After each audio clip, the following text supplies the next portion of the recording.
Melalui pernyataan ini, kami Pergerakan Indonesia untuk Semua PIS mengajak berbagai kelompok masyarakat untuk mendukung usulan pengajuan Buya Ahmad Syafii Ma'arif mendapat gelar Pahlawan Nasional. Usulan ini sebelumnya diutarakan Rektor Universitas Muhammadiyah Sumatera Barat dan Bupati Sijunjung dan juga sudah didukung Ma'arif Institute dan pimpinan wilayah Muhammadiyah Yogyakarta.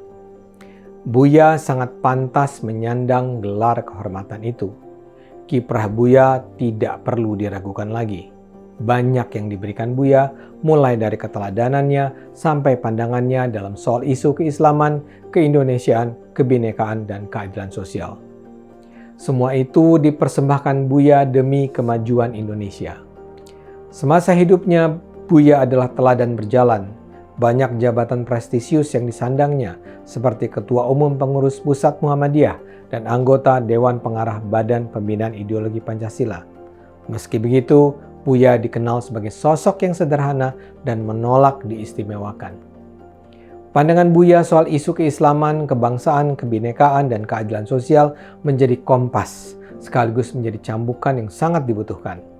Pandangan-pandangannya termuat di ratusan karya tulis dan buku yang secara produktif ia hasilkan sampai saat-saat menjelang akhir hayatnya.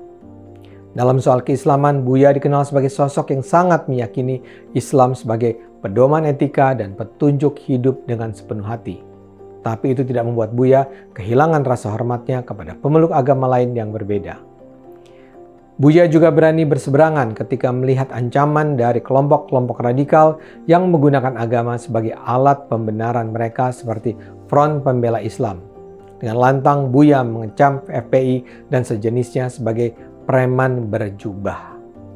Ketika Gubernur DKI Basuki Cahayapurnama diserang dan disudutkan akibat ucapan yang dituduh menista agama, Buya menjadi salah seorang ilmuwan dan ulama yang secara terbuka membelanya. Buya juga terus-menerus menyerukan persatuan dan kerjasama antara dua organisasi Islam terbesar di Indonesia, Muhammadiyah dan Nahdlatul Ulama. Buya sangat sedih melihat jurang antara kaya dan miskin yang masih sangat tajam di Indonesia. Menurut Buya, sila kelima dalam Pancasila adalah sila yang paling tertinggal di buritan peradaban, paling terlantar dan yatim piatu. Buya juga mengkritik keras para pejabat publik yang terjebak dalam kubangan lumpur KKN. Kata Buya, jangan memuji-muji Pancasila, tapi dalam praktek sehari-hari justru berbuat KKN sesuka hati. PIS menganggap sosok Buya sudah memenuhi hampir semua prasyarat pemberian gelar pahlawan nasional. Di antaranya, popularitas tokoh dan tingkat penerimaan tokoh di daerah asalnya. Hampir semua kalangan mengakui sosok Buya, mulai dari warga Muhammadiyah sendiri, tokoh agama lintas agama, intelektual, sampai Presiden Jokowi. Karena itu, PIS mengajak masyarakat untuk bersama-sama mendukung usulan pemberian gelar pahlawan nasional ini. PIS berharap pemerintah pusat segera merespons usulan tersebut sehingga gelar pahlawan nasional bisa disandang Buya dalam waktu cepat. Terima kasih.